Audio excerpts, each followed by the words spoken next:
Hello all welcome to our channel my party hifi. ఎలా ఉన్నారండి? అందరు బాగున్నారా? ఈరోజు మనం మామిడికాయ రోటి పచ్చడి రెసిపీని చూద్దాం.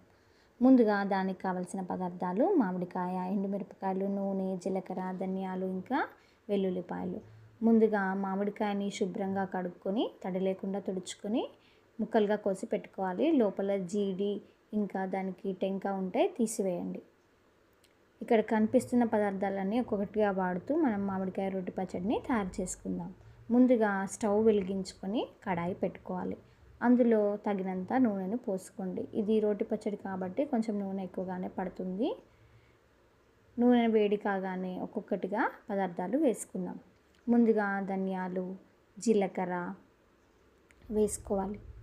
తర్వాత నేను ఇక్కడ ఒక మామిడికాయకి ఒక 20 వరకు ఎండుమిరపకాయలను తీసుకుంటున్నాను. మీ కారానికి సరిపడినంతగా 2 మిరపకాయలను తీసుకోండి.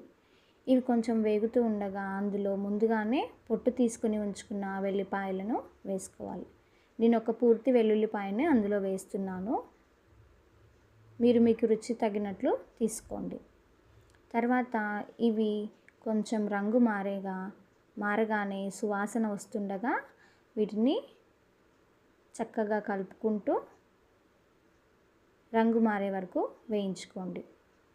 ఇవి రంగు మారినాక స్టవ్ని బంద్ చేసి తర్వాత ఇవి కొంచెం వేడిగా ఉన్నప్పుడే రోట్లో కానీ లేదంటే మిక్సీలో కానీ దంచుకోండి. ఇక్కడ నేను మిక్సీని వాడుతున్నాను.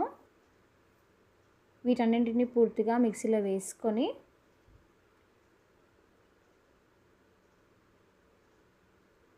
చక్కగా మిక్సీ చేసుకోవాలి. అవి మిక్సీ చేసుకునేటప్పుడు ఇందులో సరిపడినంతగా ఉప్పు వేసుకోండి. నేను ఇక్కడ 1.5 స్పూను ఉప్పు వేస్తున్నాను. మీరు మీ రుచికి సరిపడినంత వేసుకోండి. తర్వాత వీటిని మిక్సీ చేసుకోవాలి.